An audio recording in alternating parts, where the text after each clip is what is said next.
This is video number 2 of the G1 Climax number 28 A block from 7/14/2018. Hope you guys enjoy it. Okay, so we just watched match 6, and that was the first of the A block matches, and it was Yoshihashi versus Togi Makabe, and yeah, it was okay. It was a pretty good match. It was solid work rate. They had some hard hitting exchanges. There's a nice sit out power bomb from Yoshihashi, a really good German suplex by Makabe, and yeah, it was good. And the finish was a spider German off the top, and then the King Kong knee drop for Makabe taking the win. Nothing too special or fancy here, but it was a solid match. You got anything? Yeah, you pretty much took the words straight out of my mouth. Good, solid match. Like you said, good work rate. That sit-down powerbomb was just fantastic. Really good. Finish was great. No complaints here. Good, solid wrestling match, and I'm ready to keep on going and watch the next one. Sounds good. Let's do it. Alright, so we're back after the 7th match. Hangman Page versus Bad Luck Fale. What would have been Bullet Club versus Bullet Club has now become possibly Bullet Club Elite versus Bullet Club. You never know. I don't know what they're doing with that. We talked about it a little bit last game, but that's all good. Anyway, good match. Good match. It was a jump start with Bad Luck Fale onto Hangman Page at the very beginning. Pretty much a total beatdown and decimation of Page for the opening of this match. It went out into the crowd, into the stands. Page got thrown through a bunch of chairs. Fale, I'm surprised he didn't get disqualified. Spending that much time outside the ring, throwing him into rails, throwing him into chairs. Doing just everything that he can do off or outside of the ring. But then later on in the match, Page had a good little comeback. He did a standing shooting star press on the Bad Luck Fale. Then, it turned out to be Tonga Loa interfering, pulling Page down off of the ring, off the apron.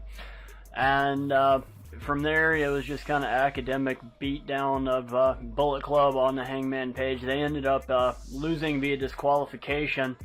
So Hangman got the points, and that's really all that matters in this game. But you can tell there's definitely a little bit more than dissension in the ranks there. They're trying to prove a point. What you got, Brother Lucas? Did you talk about that moonsault on the outside? I talked about the moonsault on the inside. I didn't talk about the one on the outside. God, that was so pretty. It was just top rope moonsault onto Tonga Loa and Bad Luck Fale. And it's like Hangman Page is fearless. He's just backflipping off of turnbuckle, off the top rope, just into midair, into space somewhere. And luckily, those guys are right on cue, but it was a really perfect moonsault. Other than that, yeah, he didn't get much in there. I think he got a good roll up that kind of he could win for a second. It was a nice little 2-count roll up.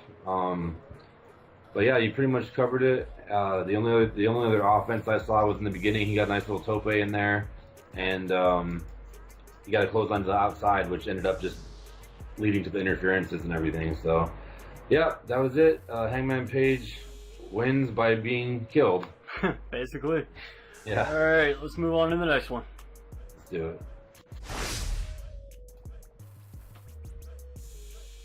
So that was we just watched the 8th match, and that's Michael Elgin versus Evil. So this was interesting because it was kind of a slow build, not bad. But then it just turned into blow for blow, at the end, counter for counter. So it started with a really mean chop from Michael Elgin. He has a solid chop. Everything he does, it feels like it's coming from thunder and lightning behind it. And he hits power clotheslines in the corner a couple times. He's just nailing this guy. It looks like he's gonna hit in the chest, but it looks like his whole body is being pounded to death.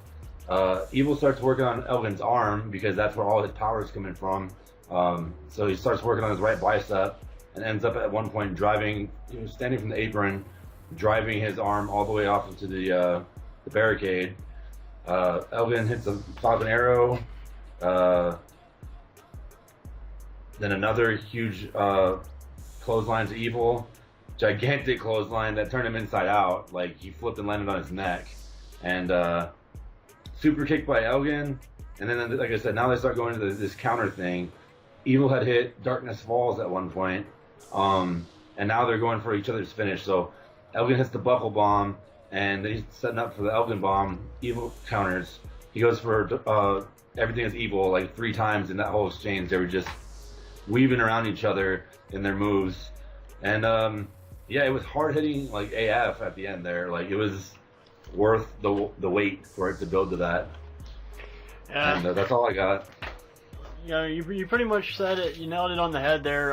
It was a slow start, but man, was it worth it at the end. That's another one of those matches that I really enjoy watching because it is a slow start and it builds perfectly. The work rate, the pace of the match, it's just everything, you know, it should be. You know, I don't take a lot of notes when, you know, we're doing these, but I mean, I took some notes. I'm just saying.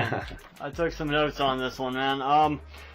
Thing that got me, you know, man, that clothesline at the end where he turned Evil inside out, that was great. And then, you know, what else, man? Superplex by Elgin, you know, a superplex, yeah. Not a better plex. That was Yeah. awesome. Then, you know, the finish, the very end, the Razor's Edge. And Yeah, that's why I forgot that too, the Razor's Edge. Did he actually hit that, or did he counter out of that one? No, he hit a Razor's Edge, and then he followed it into the Elkin Bomb at the very end, and that's where he picked up the 2 points. But dude, this next one, Tanahashi Suzuki, I'm ready. All right, let's do that. Alright, and we're back from the 9th match of the evening. It is Tanahashi versus one of my guys, Suzuki. Now, this one, it's a weird one. It's a weird match. 2 things happened in this match, and the first is there was no jump start. There's always a jump start in a Suzuki-Gun match, no matter what, period. It's just the law. It's the way it is. But the second thing I'll get into here in a little bit, the first half of this match, probably 3/4 of this match, was nothing more than a torture clinic being put on by Minoru Suzuki. He went, let's see, what did he start off with? He started off with a, gotta check my notes here. I'm taking notes, folks. Just a big offense there from the front, or from the top of the match. Ended up with a heel hook that he kept on for quite some time. Just rolling around, putting a lot of pressure on the heel and also on the knee, just working that leg of Tanahashi. Pretty much the entire first half of the match. At one point, it ended up being a modified figure 4. At one point, he had his legs arranged in such a way he had a heel hook, ankle lock, something, while also getting like a modified calf crusher. I mean, Stu Hart would have been proud. I mean, this was dungeon through and through, New Japan style. Tanahashi he did mount, pretty good offense there towards the end. He hit a brutal dragon screw. It was a reverse dragon screw. He hit him from the back and came straight up through the middle and twerked it over, and that was just brutal. There's a nice drop kick in there. Man, Suzuki ended up, he grabbed a true figure 4. Then,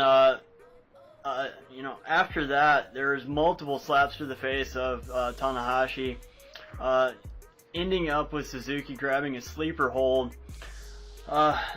Tanahashi ended up breaking free from that, gaining a little bit of offense, ended up hitting 2 high fly flows off the top rope, top turnbuckle.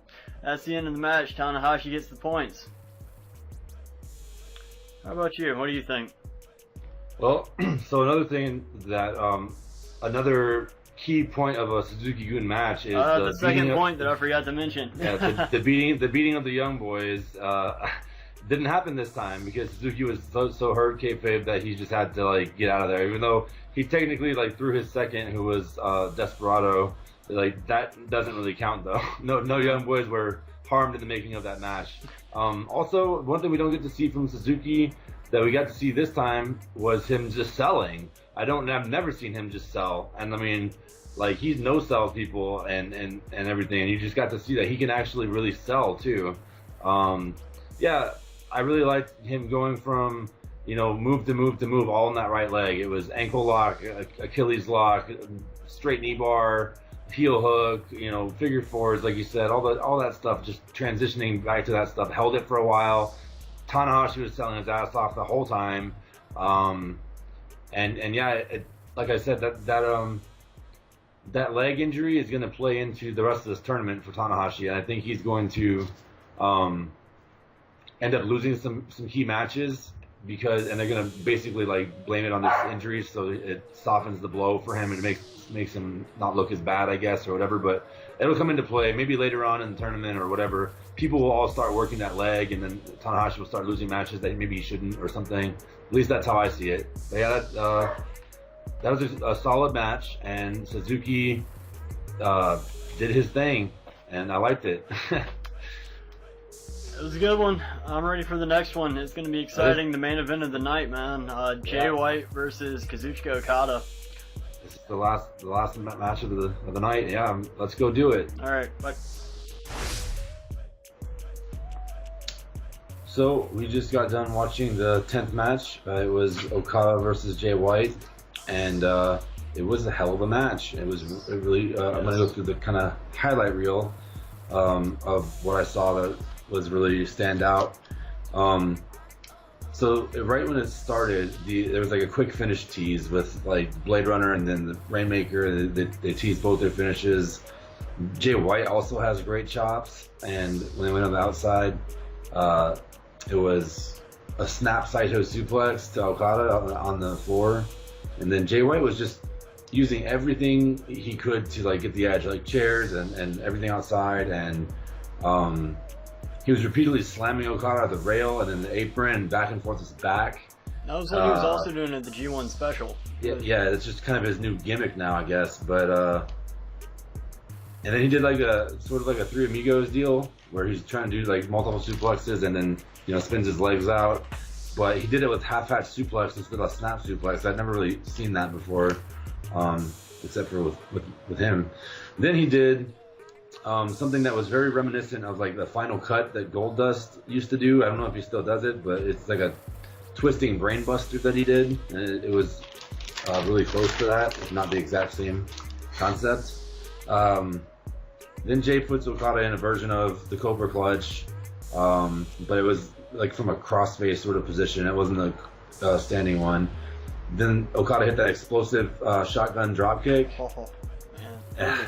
Just blasts Jay White into the corner, and his head just laying there like he just got hit by a real shotgun. And then we go into the Rainmaker attempt where Jay White ducks it and it turns into a flatliner, and then he follows it with a German. It was the best counter to a Rainmaker I've ever seen. I've seen like a lot of them. Then Jay White throws Okada out of the ring with a Saito, and that was scared the hell out of me because he could have dropped his neck right on the apron, but he flipped out pretty perfectly. And on that one, he did hit that. He hit that floating rib on the way down. I mean, yeah, but you can eat that when you break your head or your neck. Like, you know, I'm always worried about those falls more. Yeah. The half hatch into the barricade. He likes those little half hatch suplexes, and he does it into the barricade. Then we have our first ref bump. How did that go down? Alright, so Jay White ended up picking up a chair and shoving it into Red Shoes. You know, the end of the chair, you know, WWE style. Red Shoes goes down. And then after that, Jay White's still in control of the chair. He gets hit in the face with the chair via drop kick. Beautiful drop kick by Okada. Man, I gotta see where I am. That ends up. Well, then it's a tombstone, another Rainmaker attempt, and then that's when Jay White hits Red Shoes on purpose or whatever, his momentum, they were disputing it. But when Okada does the ripcord on Jay White just extends his arm out and hits Red Shoes. So then Okada hits the Rainmaker, but the ref was gone, so he couldn't get the pinfall or anything. Then we basically have, as the finish, it was basically while the ref was down, we had a ball shot, and then to Okada. Then Jay White got the chair shot to the head. Then he hit him with the Blade Runner, and by that point, Red Shoes was coming back around, and that was the 1-2-3 right there. Jay White upset victory over Okada, and after that, Jay White starts claiming that chaos is his. This is my chaos. This is my New Japan, and so that's an interesting development to see how that goes in the future. If he's going to try to be the leader of chaos now, so what does that mean for Okada? How's that going to play out? That it leaves you with more questions, which is good. Yeah, more questions are always good in wrestling, especially with tournaments like this, and in the midst of everything else that we have going on in New Japan right now, all the other storylines and everything. Man, overall, this was a great show, and I can tell you, we've been at this for probably a good 6.5, 7 hours now. So, you never believe it. And I still haven't edited this thing yet. So, it was a great show. I hope you enjoyed our recap, our commentary. Please do like this video, subscribe to our channel, hit that bell notification. Leave us a comment. Tell us what you like. Tell us what you don't like. Tell us what you want us to cover in the future. Do you want to hear more New Japan stuff, more WWE stuff, TNA, whatever, Ring of Honor, Indies? We can get it. Yep, Brother Lucas is all about the Indies. He loves the Indies. But we will be back at you with tomorrow's G1 Climax number 28. B-block. It's going to be B block. Man, it should be a good show. I'm looking forward to it. Like, subscribe, turn on your notifications. Sean Patrick, Brother Lucas, we're out.